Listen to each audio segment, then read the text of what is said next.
Gloria a Dios por este día, por la lluvia de los otros días. Amén. Me escribe la pastora Marcia y manda una foto de la ciudad con el humo, ¿no? Y necesitamos lluvia. Ya le mando, le dije. Va a tardar un poquito hasta que llegue, pero... y llovió. Amén. Así que Dios es bueno, hay que esperar más lluvia en lo natural, pero también en lo espiritual, ¿sí? Como decía el pastor, Dios siempre nos está hablando. El tema es si nosotros llegamos a entenderle el idioma o la forma que Él está hablando. Por ejemplo, a raíz de los hechos de Israel, mucha gente ha empezado a mirar en las escrituras qué pasa si ya estamos en el apocalipsis, si ya estamos en la tribulación. Y bueno, han salido toda clase de argumentos, ¿no es cierto? Y ahí nos damos cuenta si conocemos o no de la palabra lo que está escrito, lo que ya está diseñado por Dios, en qué tiempo estamos, o si estamos en lo previo a unos sucesos que están en las Escrituras. Así que eso nos hace mirar la palabra, buscar, escudriñar. Y como decía el pastor el domingo pasado, de las cosas que nos impiden madurar, ir a la madurez. Y bueno, se citaba el texto de la palabra del Sermón del Monte, y cuáles son las cosas que tapan esa luz, que no dejan que brille. Y bueno, son cosas que a veces vienen y vienen al corazón y hacen que nosotros tengamos actitudes o cosas contrarias. Y entre las palabras que se recordaban era que no diga necio, ¿verdad? Ni menos fatuo, ¿no es cierto? Y me llamaba la atención porque después encontraba en el apóstol Pablo que cuando se dirige a los corintios dice: tan necio soy. No es una palabra para herirlo, sino en la definición, en una de las definiciones de la palabra es una persona que insiste en cometer los mismos errores, o que está yendo en contra de todo lo que se ha enseñado. Y entonces quería que miremos en las Escrituras, segunda de Corintios, capítulo 11, justamente ahí lo dice, en el verso 19,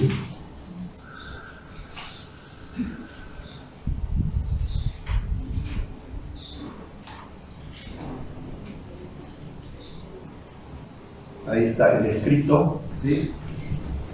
Dice: porque de buena gana toleráis a los necios, siendo vosotros cuerdos. O sea, los necios es lo contrario a cuerdo. ¿Qué sería?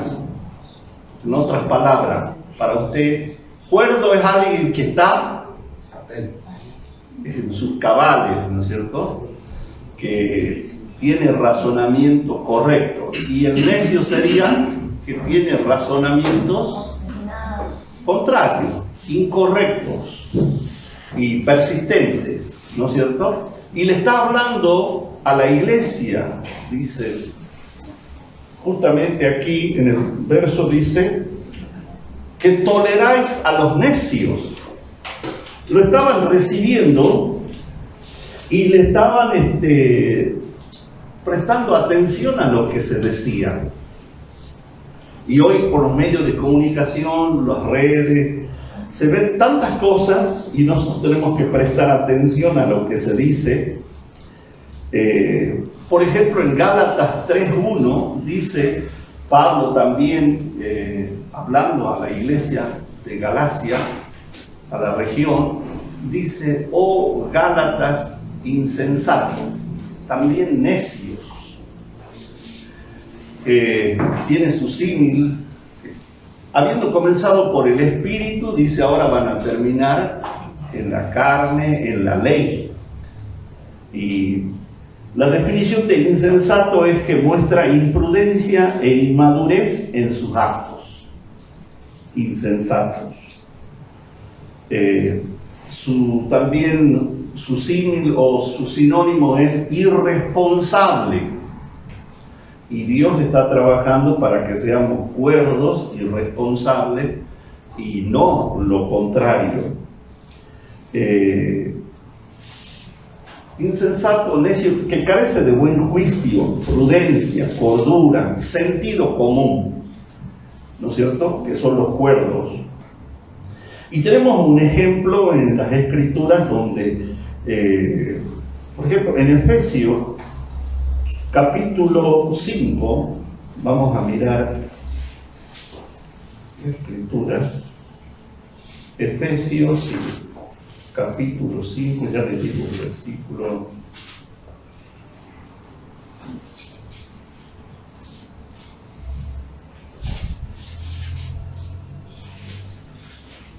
Versículo 15 del 5 dice: mirad pues con diligencia cómo andáis, no como necio, sino como sabio. Entonces ahí la antítesis de sabio es necio.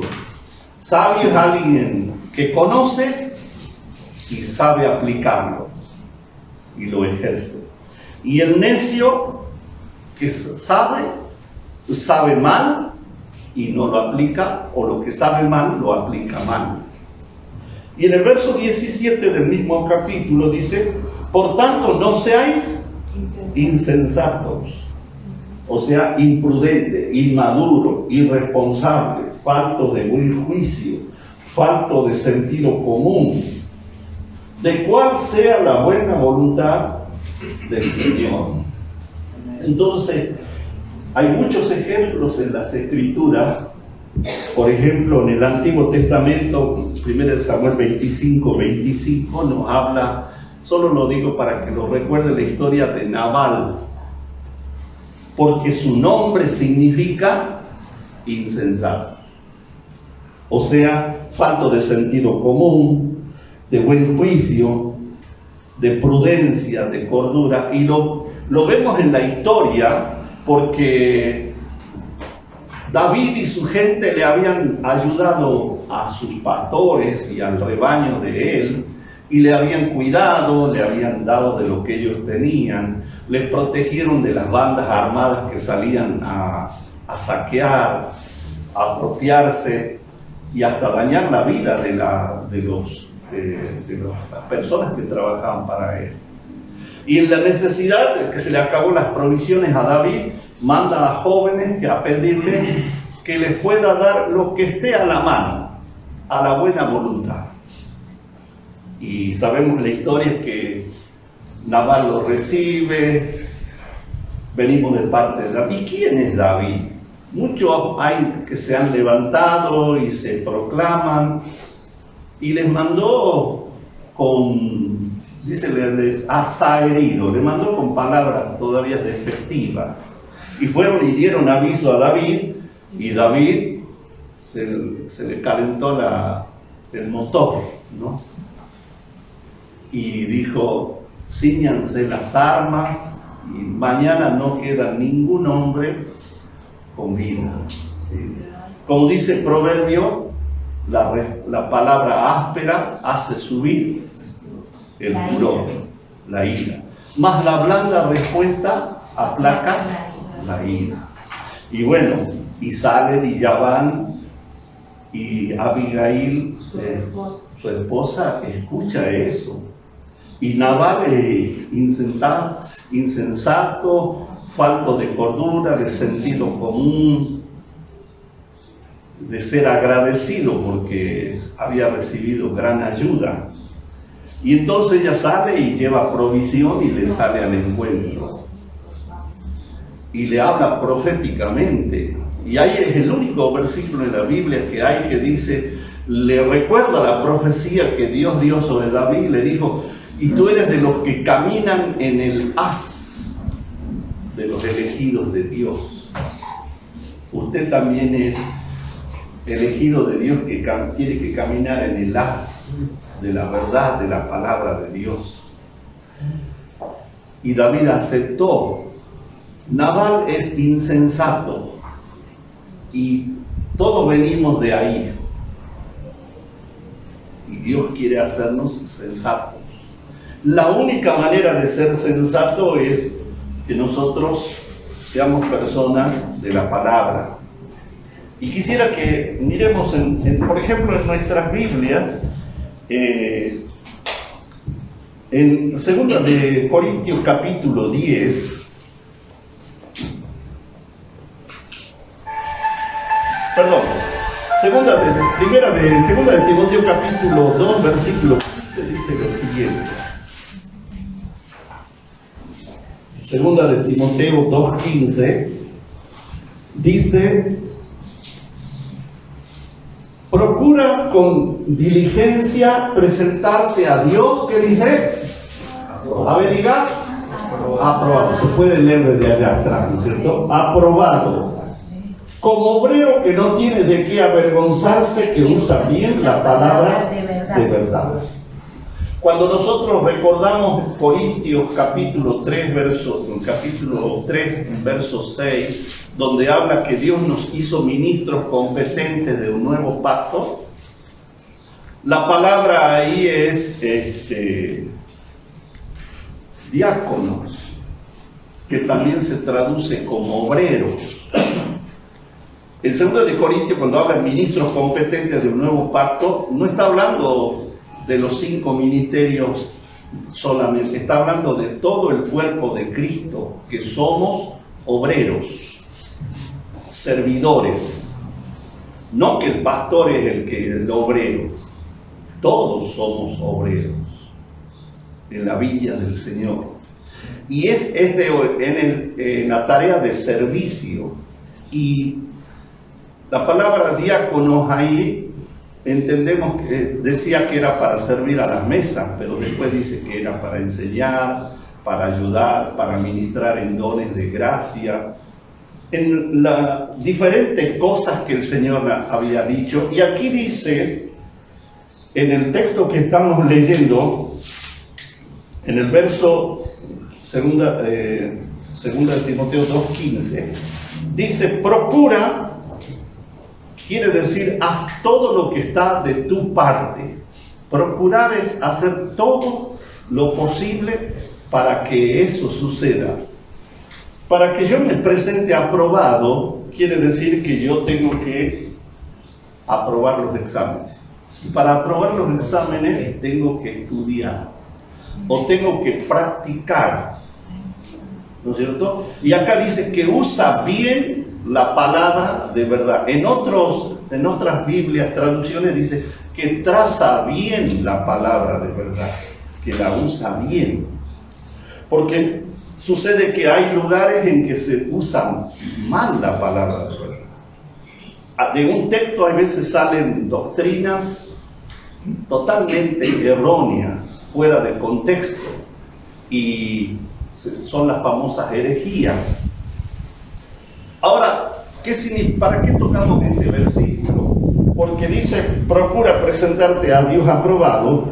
El que desea ser aprobado por Dios es una persona que va a ser muy claro en la exposición y en la aplicación de la palabra. En la exposición y en la aplicación. Y en la aplicación, usted piense como en la parábola de los 2 cimientos. De los 2 cimientos, los 2 recibieron la misma enseñanza. Solo que hay uno que la puso por obra correctamente y edificó sobre la roca, dice. y está el otro que recibió una instrucción, pero la edificó como quería, según su parecer. Entonces ahí está la diferencia, y aquí en la Escritura, una persona que quiere ser aprobada por Dios, que esté aprobada delante de Dios, no solo delante de los hombres. Nosotros podemos rendir un examen y responder preguntas, pero Dios mira no solo de arriba, de abajo, del costado, mira desde adentro, mira el corazón. Lo que el pastor nos enseñaba el domingo pasado, que era el corazón el que de ahí salen las cosas y el que debemos guardarlo para manifestar una madurez y un compromiso. Y entonces hay autoaprobación, aparece en la Biblia. Y la autoaprobación es la aprobación que yo mismo me doy. Qué bárbaro, no hay como yo. Yo lo estoy haciendo todo bien. Y vamos a leer Proverbios 26:12. Acá, ¿quién lo va a poner? Ahí está la señorita. Proverbios 26:12. Y aquí dice la Escritura, lo vamos a mirar todo en la pantalla. ¿Has visto hombre sabio en su propia opinión? Más esperanza hay del necio que de él. Y en la Escritura sucede en el mundo cristiano y en el mundo secular con mayor razón. ¿Has visto hombre sabio en su propia opinión? Más esperanza hay para el necio, dice. Ahora, Proverbios 27:2 nos da una medida más clara en este proceso de ser aprobado por Dios. Alábete, ¿qué dice? El extraño, y no tu propia boca, el ajeno, y no los labios tuyos. A veces no nos damos cuenta y hablamos mucho de nosotros, del yo. Que yo hice esto, que Dios hizo esto por mí. Debe haber un equilibrio, porque Pablo también él decía, imitadme a mí, ¿no es cierto? Pero en la autoexaltación, en la autoaprobación, no debe surgir de uno, sino debe ser de los de afuera. Dice, el extraño te alabe, y no tu propia boca, el ajeno. Tiene que ser, dice que el testimonio de Timoteo, cuando Pablo lo conoce, dice que tenía buen testimonio de los hermanos, de donde él estaba viviendo y funcionando con su mamá y su abuela. Pablo recibió el testimonio de la comunidad. Este es un buen siervo. Y mayor testimonio es el de Dios. Cuando Dios habla de Job, ¿no han visto a mi siervo Job? No hay otro como él. Apartado, temeroso. Ese sí es la alabanza que nos debe importar a nosotros. Y no la propia definición. Bueno, yo creo que estoy bien.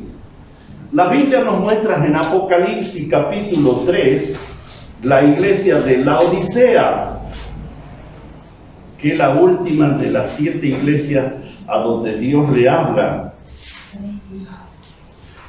La iglesia tenía su autoaprobación.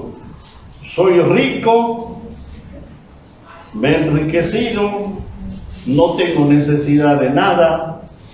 Verso 17 dice de Apocalipsis 3, porque tú dices, era su autoaprobación, yo soy rico y me he enriquecido y de ninguna cosa tengo necesidad, y no sabes que tú eres desnudo, miserable, pobre, ciego y desnudo, dice, ¿verdad? Tú eres desventurado, miserable, pobre, ciego y desnudo. Así veía Dios. Pero ¿cómo se veían ellos? Su autoaprobación. Y porque era una iglesia muy pudiente, tenían un templo, tenían tecnología, diríamos al de hoy, tenían un parqueo para los camellos, para los autos, tenían de todas las cosas. Y salían por televisión y grandes congresos, venían los mejores cantantes. Y entonces, ¿cuál era la definición de ello? Porque hay hermanos que yo he podido... ¿Y usted por qué va allá? Y porque allá son muchos, quiere decir que está bien. En la Iglesia Católica también son muchos. Padres de Sucre también son muchos. Pero eso no quiere decir que está bien, está aprobado de parte de Dios. Por eso está la autoaprobación. Hoy se usa la palabra autorreferencial, cuando yo soy la medida de referencia. La medida de referencia es Cristo, los ejemplos que están en la Biblia y los principios bíblicos. Son los que a nosotros nos dan el marco de referencia. Hay ministros aprobados por Dios y hay ministros aprobados por los hombres. Y nosotros tenemos que aprender cómo son las cosas. Por ejemplo, aquí en Apocalipsis capítulo 2, verso 2, dice: yo conozco tus obras y tu arduo trabajo y paciencia, y que no puedes soportar a los malos, y has probado a los que se dicen ser apóstoles y no lo son, y los has hallado mentirosos. Eso Dios está hablando de la iglesia, que pudo ver como Dios veía, que aprendió los principios. Ellos sabían cómo distinguir lo verdadero de los falsos apóstoles. Nos preguntemos nosotros, ¿yo sé distinguir a los verdaderos de los falsos apóstoles? Hoy hay apóstoles para ser dulces, ¿verdad? Como hablábamos recién en la entrada, todos quieren ser apóstoles. Yo no veo la hora que ya no me digan. Ya me parece que está de más, o queda grande el saco. ¿Sabes qué significa eso, no? Que queda grande el saco. Entonces, segunda de Corintios que estamos mirando, el apóstol nos enseña cómo la iglesia pudo verificar quién eran los falsos y los verdaderos apóstoles o verdaderos ministros. En el capítulo 11 de segunda de Corintios, en el verso 2 dice: porque os celo con celo de Dios, pues os he desposado con un solo esposo para presentaros como una virgen pura a Cristo. Está sucediendo en la iglesia de Corinto que han entrado falsos apóstoles. Y ellos lo están recibiendo. Por eso es que en el verso 19 le dice que vosotros recibís a los necios, toleráis a los necios. Se estaba refiriendo a los falsos apóstoles. ¿Y cómo lo distinguía? El primero dice: yo estoy marcando esto porque tengo celo por la obra de Dios, por las cosas de Dios. Y la palabra, y luego en el verso 3 dice: pero temo que como la serpiente con su astucia engañó a Eva, vuestros sentidos sean de alguna manera extraviados de la sincera fidelidad a Cristo. Quiere decir que estos falsos apóstoles o falsos ministros, porque hay falsos profetas, falsos pastores, falsos evangelistas, ¿verdad? Falsos maestros también. Y entonces nosotros tenemos que saber distinguir lo uno. No todo es lo mismo. No es un traje, una computadora, un currículum, quiere decir que así es. Nosotros tenemos que mirar con la mira que la palabra de Dios pone sobre nosotros. Y aquí dice: el sentido de la serpiente era un espíritu de error, un espíritu de confusión, de falsas enseñanzas, que hacen, el enemigo opera. Trata de introducir y cambiar lo verdadero por cosas contrarias. Entretener a las personas. Sacarlos de la gracia y volverlos a la ley era en ese momento como los judaizantes quieren hacer hoy en día. En el verso 12 del mismo capítulo dice: mas lo que hago lo haré aún para quitar la ocasión a aquellos que la desean, a fin de que aquellos en que se glorían sean hallados semejantes a nosotros. Él tiene que corregir lo deficiente, porque el corazón de Pablo y de todo pastor es presentar a cada oveja del rebaño aprobado, a la imagen y semejanza de Cristo, a una persona que puede desempeñarse en el reino de Dios. Dice en el verso 13: porque estos son falsos apóstoles, de lo que Apocalipsis ellos lo pudieron distinguir, obreros fraudulentos que se disfrazan como apóstoles de Cristo. Obreros fraudulentos, hermanos. Sí están haciendo cosas, pero con engaño, con astucia, con palabras contrarias, con cosas de hombres o del enemigo. Dice en el verso 14: y no es maravilla, porque el mismo Satanás se disfraza como ángel de luz. Está diciendo que esa es la misma tónica que tienen los obreros fraudulentos. Parece que están brillando, parece que son exitosos, pero tenemos que ir a lo que hay dentro de la persona. En Hechos 16 había una joven que se levanta y dice, señalando a Pablo y su equipo apostólico: estos son siervos del Dios Altísimo que os predican el Evangelio de salvación. Las dos cosas que decían eran verdad. Eran siervos del Dios Altísimo y predicaban el Evangelio de salvación. Y esto hizo por varios días, dice, hasta que desagradando a Pablo, se dio vuelta y dijo: espíritu de adivinación, sal de ella. La raíz de eso no era de Dios, era un espíritu de adivinación, de confusión, de error. Y si Pablo, qué discernimiento que entre al equipo de intercesores. Es como tener un terrorista allá adentro. Después hace explotar el chaleco. Y suceden grandes daños que tienen gran costo. Miren, el verso 15 dice: así que no es extraño también si sus ministros se disfrazan como ministros de justicia, cuyo fin será conforme a sus obras. ¿Por qué los de Apocalipsis, la iglesia de Éfeso, pudo discernirlo? Porque dice: los has probado y los has hallado mentirosos.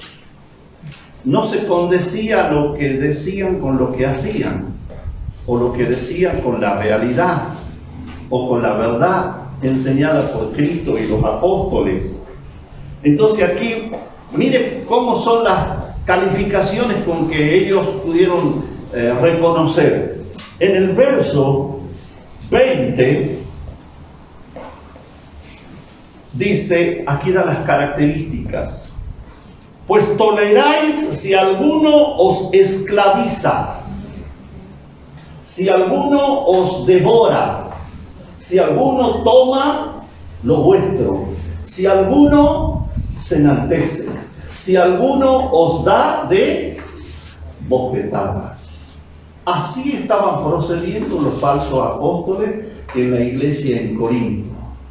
Y no ha variado a hoy. Sigue el mismo método, solo que más sofisticado, más sutil, pero siguen siendo personas Yo acá lo anoté, las personas que esclavizan son personas dominadoras. Buscan de dominar a las personas. Un buen pastor lo que busca es que la persona crezca y se desarrolle como individuo, sepa aprender a pensar y a ejercer y a administrar. Pero acá son dominadores. Dice, os devoran. Son personas explotadoras. Y siempre tiene que ver con lo económico y lo financiero. Dice, toman de lo vuestro. Son avaros. Nunca se sacian.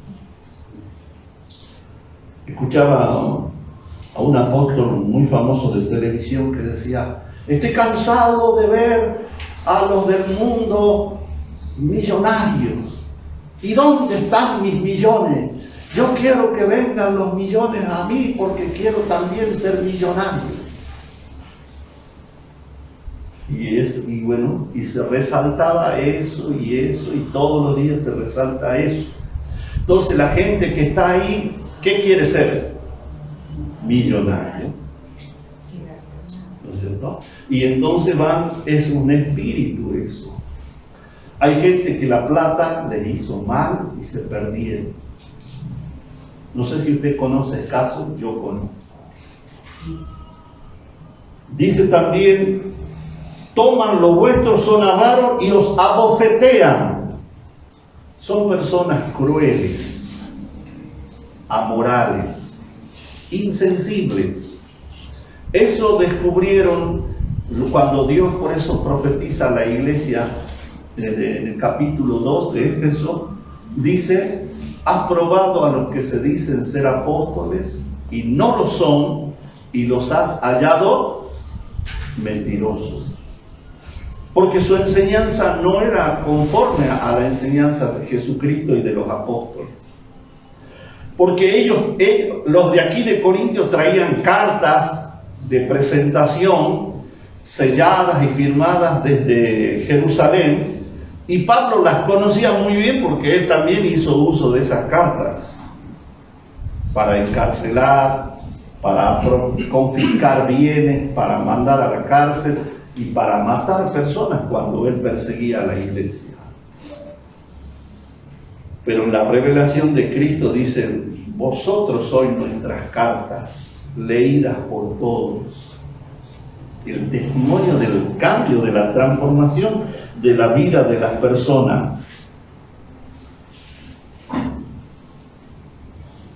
En esta situación se muestra inmadurez cuando ellos están recibiéndole. Por eso en el verso 19 dice, porque de buena gana toleráis a los necios. Se está refiriendo a los falsos apóstoles. Entonces ellos estaban mostrando una forma de conducirse y que luego se contagian. Porque hay otros que miran y dicen, así se hace y así es exitoso, yo también voy a hacer como hace él. Voy a poner una pantalla gigante, voy a poner robot y una máquina de humo que simboliza que el Espíritu Santo anda por ahí. Y ¡guau!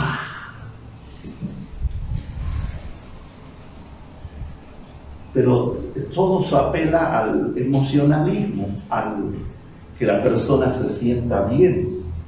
Pero si el Espíritu Santo no nos redarguye de pecado, de que tenemos que proseguir, los métodos de Pablo eran superiores, y eso es lo que nosotros tenemos que mirar. Y el pueblo de Éfeso lo pudo comparar. La Biblia dice que los métodos de Pablo, lo dice 2 de Corintios capítulo 10, en el verso 4, porque las armas de nuestra milicia no son carnales, sino poderosas en Dios para la destrucción de fortalezas. No usaba de astucia psicológica, métodos indirectos. Hoy les contaba al pastor en una reunión que fui, y después hubo otra en Rosario, cuando tuvo el apóstol Ronnie Chávez en esa oportunidad, y en Salta tuvo otro apóstol. Estaba la reunión y se levanta una persona y va y tira dinero a los pies del predicador cuando está predicando. Vio que dice la Biblia que traían la ofrenda a los pies de los apóstoles. Bueno, tomándose de ese versículo, esa persona se levantó en medio de la predicación. En los dos casos fue así. Entonces, ¿qué pasó? Todo el mundo se levantaba e iba y a dar su ofrenda. En el caso de Rosario, los pastores se lo querían comer vivo al pastor que había hecho eso, porque ya se había hablado que no se levante ninguna ofrenda especial, porque ya estaba determinada la ofrenda final, que era para honrarlo al ministro. Y él, sabiendo, se levantó e hizo eso. En el caso de Salta, un congreso se pagó caro la inscripción y sucedió en el medio, pero el que se levantó fue un ujier del grupo organizativo. Y fue y dejó. Y entonces, ¿qué pasó? La gente se levanta y va y deja la reunión. Entonces después termina la reunión y como yo conocía a mucha gente, yo le dije, ¿y por qué te levantaste a dejar una ofrenda? Porque los otros también se levantaban, dice. Y después lo agarré al primero que hizo. Aparte, le digo, ¿por qué hiciste eso si vos sabías? Si vos sos de la organización. Y era para generar, eso es una manipulación para levantar una ofrenda. Esas son obras fraudulentas. Y si nosotros no nos damos cuenta de eso, caemos en lo mismo. Las armas de un ministro de Dios no son carnales, son superiores. Dice Apocalipsis 12:11, y ellos le han vencido por medio de la sangre del Cordero. Amén. La obra de Cristo es nuestra arma superior. No usaba métodos falsos para medirse a sí mismo. Segunda de Corintios capítulo 10, versículo 12, a ver si lo podemos leer. Es muy interesante hermano. Porque no nos atrevemos a contarnos ni a compararnos con algunos que se alaban a sí mismos. Pero ellos, midiéndose a sí mismos por sí mismos y comparándose consigo mismos, no son juiciosos. Todo subjetivo, todo autorreferencial. Yo soy la medida y la medida que yo conozco es la correcta. Juan, lo más errado que puede haber, la medida es la palabra de Dios. Si os predicare otro evangelio, o sea, maldito, dice. Pero si hace la autorreferencia. Escuché a un profeta que dijo, la palabra se cree, la palabra se guarda y la palabra se sella. Estaba pidiendo ofrenda. Entonces yo le dije, ¿y dónde dice eso en la Biblia? No, es que eso tiene que obrar con fe. No, eso se llama manipular. Y hay otro profeta argentino que anda por el mundo. Cuando le criticaron, ¿qué dijo? A todos los que me critican le mando los osos para que lo maten. O sea, emitió una maldición, un apodo, siendo que la Biblia dice no maldigáis. O sea, el Espíritu Santo no le puede haber dado esa orden. Pero hay algunos que miran eso, ¡wow! Y después yo decía, había un pastor que me decía, cuando yo me enojo y digo, se cumple, y todavía se ufanaba de que se cumplía cuando decía palabras de maldición. Entonces ya le tenían miedo.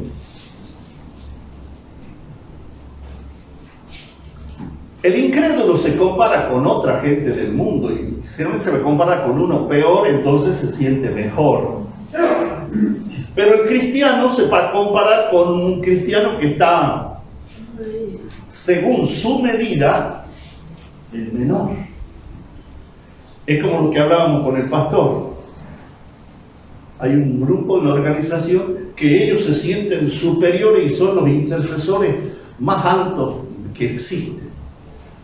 Todos los demás nosotros les llegamos, creo que al talón. No nos comparten cosas porque o mundanos o carnales no vamos a acceder a entender esas cosas elevadas. Y yo miro la escritura y dice, no tenga más alto concepto de sí. Piense como superior a mí mismo, porque no hay como yo. No, dice, piense como superior al otro, a su prójimo. Esa da la medida para no inflarse, porque de ahí el enemigo le usa. Mire lo que dice en el verso 10. Mire. Porque a la verdad, dice, las cartas son duras y fuertes, mas la presencia corporal débil y la palabra menospreciable. Eso es lo que difundían los falsos apóstoles. Que su enseñanza era defectuosa, su apariencia no era atrayente. Y lo acusaban de que él quería recaudar para su favor. Por eso dice, yo de ustedes no recibo nada. Es más, he recibido ofrendas de otras iglesias para no ser gravoso, porque lo acusaban de eso, que se apropiaba del reino. La palabra de Dios nos dice aquí que nosotros debemos juzgar con justo juicio.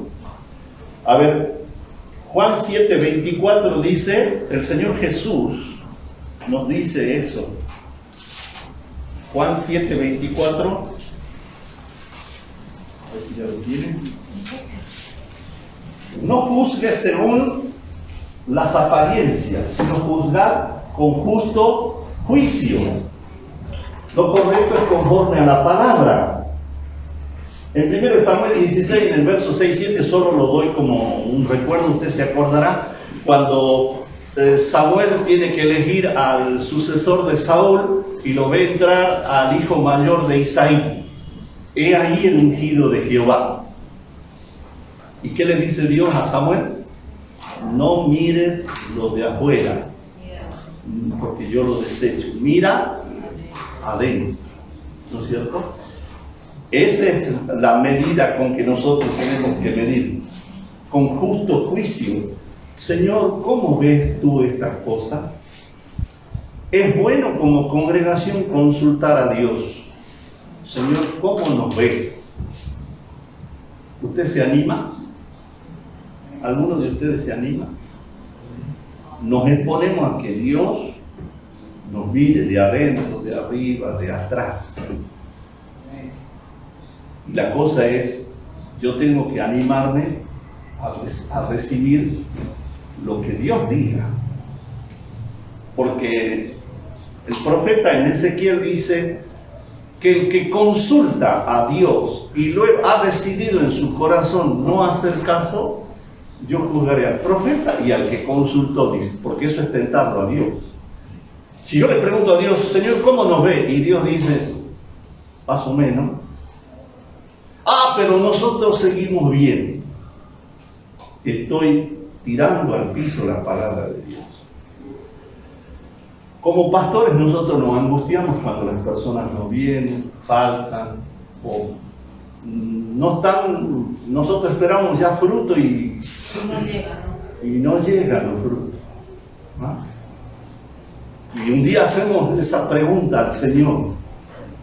Y yo escribí aquí en el púlpito en un papel, pero solo yo nomás lo escribí. Le dijo, hermanos, oremos. Señor, y la oración es, Señor, ¿cuál es tu respuesta a esta petición? Pero yo no le dije a la congregación qué es lo que estábamos. Oramos, cantamos, adoramos, los hermanos hablaban en lengua. Y una hermana se levanta y dice, y lee un texto de Apocalipsis. Bien, otra hora. Porque yo le pregunté, ¿quién ha recibido algo? Porque el Espíritu Santo puede hablar por cualquiera. Está terminando la reunión y aparece una madre con sus dos hijitas y apenas la deja las dos hijas en el asiento, se sienta y empieza a profetizar y lo dice de memoria al texto que había leído la hermana al principio. El mismo texto. Entonces le pregunté si alguna otra hermana había recibido, otra había recibido otro texto de la palabra. Y lo que yo le había preguntado, después le dije, pero mire hermano, esto es lo que estábamos orando y preguntando. Juzguemos todos. Y yo le había preguntado, Señor, ¿cómo nos ves? ¿Cómo nos ves tú? Porque yo puedo decir, no, estamos bien. Es que el diablo nos hace una guerra terrible. Es que los hermanos son duraznos naturales. O es que yo soy cabezón y no entiendo. Tenemos 1000 argumentos, ¿no es cierto? Pero la palabra que Dios había dado era, aunque tiene poca fuerza, no ha negado mi nombre. Yo he puesto una puerta abierta, la cual nadie puede cerrar.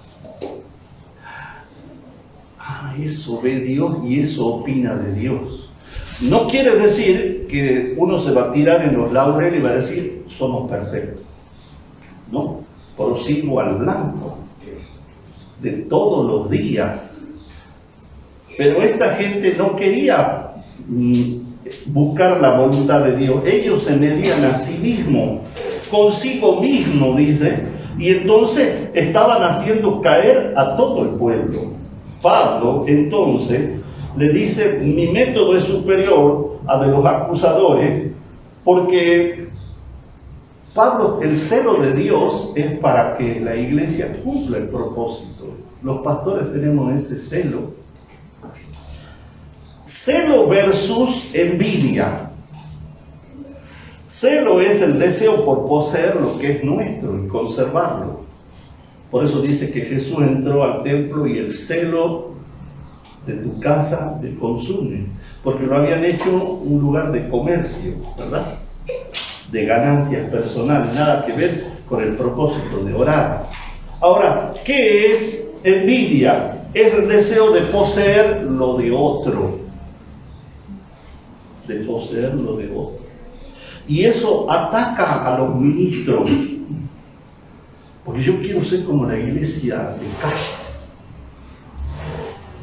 que son 50.000.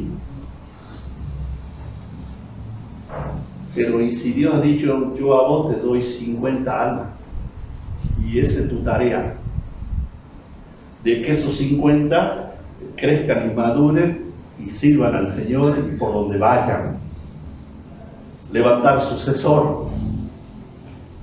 El día que yo me vaya, lo primero que he pensado es que mi esposa, ella ministre igual que yo, que mi hijo, que mi hija.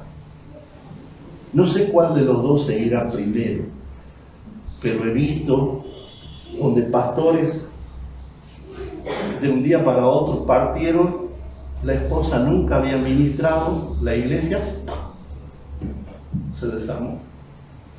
O vino una organización y se quiso apropiar de todos los bienes. Una organización cristiana. Y qué doloroso, porque había que ayudar a la viuda, con los hijos, dónde vivir, de qué mantenerse. Y no había una organización que le pudiera, eran solo los pastores que veían por esa necesidad. En las grandes instituciones se sobrevé, hay veces esas cosas. Pero justamente el celo es para que no nos salgamos de lo que Dios ha dicho para nosotros. El temor de Dios, la obra generosa que dice aquí que Él sirvió con toda su fuerza, prosiguiendo al blanco, a la meta del supremo llamamiento. Por eso es que aquí el Señor nos enseña cómo detectar los falsos apóstoles. Con esto quiero terminar. Esa es tarea de cada uno de nosotros. Porque si usted viene llorando, pastor, me engañó un apóstol y me sacó todo. Y de arriba Dios va a decir, necio, si yo te enseñé y vos le recibiste, no preguntaste, ¿él está haciendo la voluntad de Dios? ¿Os esclaviza, dice el verso 20? ¿Os devora? Si alguno toma lo vuestro, si alguno se enaltece, si alguno os da de bofetadas. He visto esto hoy en día donde hay apóstoles que dicen, usted para crecer tiene que venir donde yo estoy, y él vive en Alaska. Y usted compra un trineo. ¿Que no habrá alguien aquí de Dios que pueda servir y buscar a Dios? Pero eso hace la locura en nuestra mente cuando somos insensatos. O cuando en nuestro corazón hay un deseo de subir más arriba de lo que Dios ha determinado. Dice que toman de lo vuestro, os dan de bofetadas.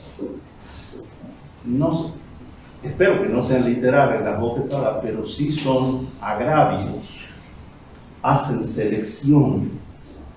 Conozco quienes seleccionan de acuerdo a la ofrenda que dan. Los que dan de $500 para arriba, esos de él los recibe y charlan con ellos. A los que solo llegan a $100 y $200 es por Zoom. Y los que dan 10, nada. Ahora, los que dan 1000 van a comer asado.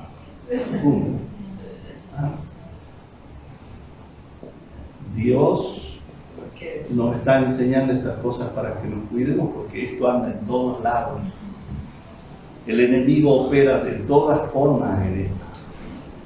Yo espero que usted valore la enseñanza que recibe acá. Pero Dios quiere, y sus pastores quieren, que ustedes, como cada uno de nosotros, seamos ejecutantes, no solo oyentes. Deseamos los pastores ver fruto.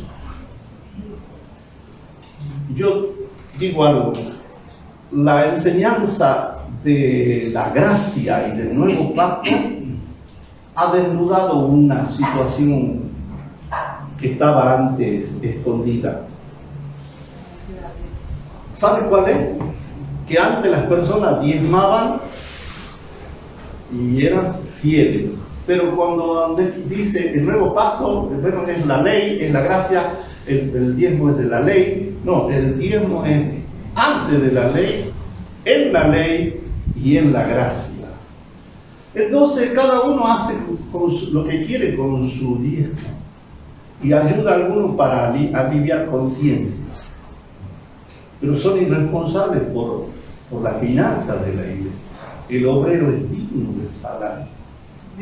Amén. Alguien se pregunta si tiene, si no tiene. Hermano, una predicación nos lleva días de horas de estudio, de preguntar, de buscar a Dios, de esperar en Dios. Y no es esa de 5 minutos, pues lo que salga. Todo bien. No era así. En este año fin de año que se aproxima, que preguntemos al Señor cómo nos ve.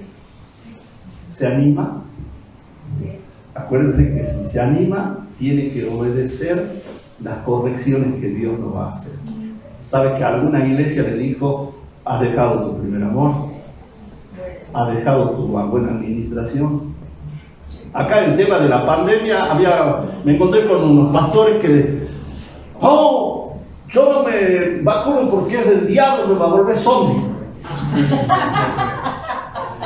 Y yo soy fiel a Dios. Pero tenía que viajar al exterior, no tenía problema en darle coima para que le dé un certificado trucho. No había problema ahí. No tiene problema en pagar un certificado trucho para poder pasar la aduana. Pero el otro era del diablo. El certificado trucho no era. Decía, el purgatorio debe ser, ¿no? Vamos a orar y vamos a dar gracias a Dios. Que Dios le use grandemente. Amén. Amén. Dios quiere que nosotros aprendamos a saber quiénes son los ministros verdaderos y quiénes son los ministros falsos.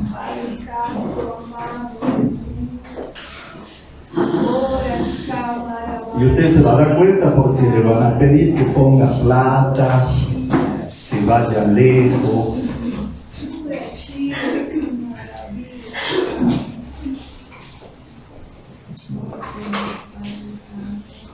Padre, gracias te damos en esta mañana, Señor, porque tú nos enseñas cómo ser aprobado, usar bien la palabra de verdad.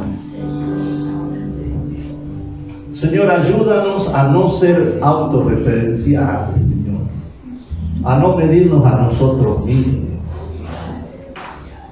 sino que tú nos puedas medir, Señor. Que el extraño nos alabe, pero no nuestra boca. Y los que seamos autorreferenciales sean para que demos testimonio de los errores que cometimos. Te ruego en esta hora que seas tú trayendo luz para valorar todo lo que se nos ha depositado en nuestro espíritu y en nuestra alma, Señor. Yo te ruego que puedan, Señor, desarrollarse los ministerios acá, Señor. La vida del pastor, de los pastores, de la pastora, Señor, Gina, de los diferentes hermanos que colaboran, Señor, que sean desarrollados para tu gloria, Señor, para el desarrollo del Evangelio del Reino, Señor.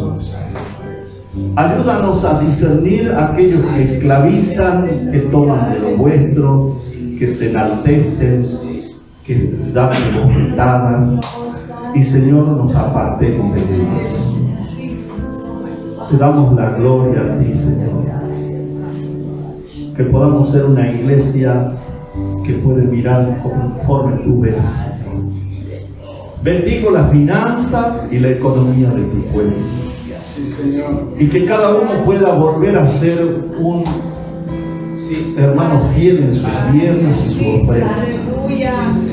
Oh Padre amado. Porque he visto hermanos que no tienen problema en dar coimas para cuando hacen sus trabajos, sus negocios.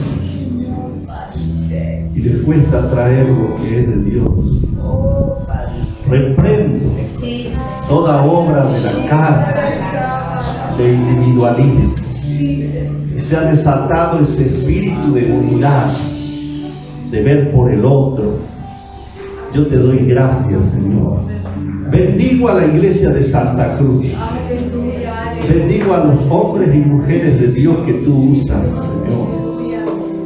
Te damos gracias. En el nombre del Padre, del Hijo y del Espíritu Santo. Amén. Amén. Gloria a Dios.